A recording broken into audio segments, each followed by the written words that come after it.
Cecil! Titiwan mo nga ako! Cecil, kung ano man nasabi sa'yo ng mami, I'm sorry. Sinong sumasagot sa email ko kapag sumusulat ako sa mami mo? Sino? Ako.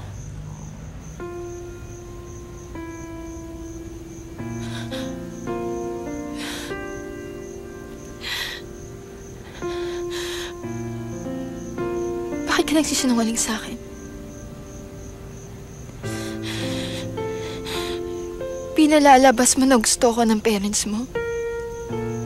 Yun pala hindi.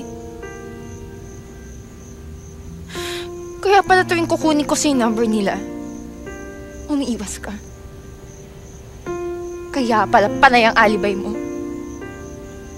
Yung pala wala silang alam na nandito ako. Sorry.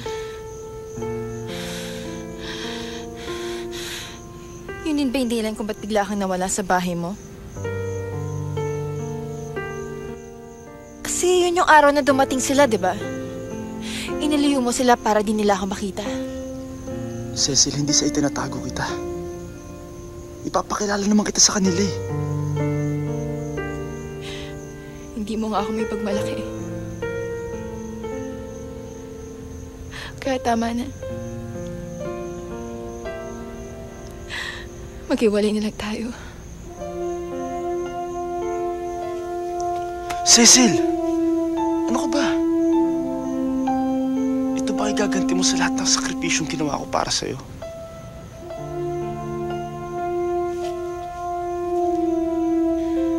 Para sa akin? Justin, hindi para sa akin yung lahat ng mga ginagawa mo eh. Kundi para sa'yo. Binihisa mo ko, pinag-aral mo ko para hindi ka mapaya sa mga magulang mo. Kaya para hindi ka mapaya sa mga magulang mo, mag-break na lang tayo. Just hindi ko kailangan ng pera mo. At lalong hindi ko kailangan na baguhin mo ko.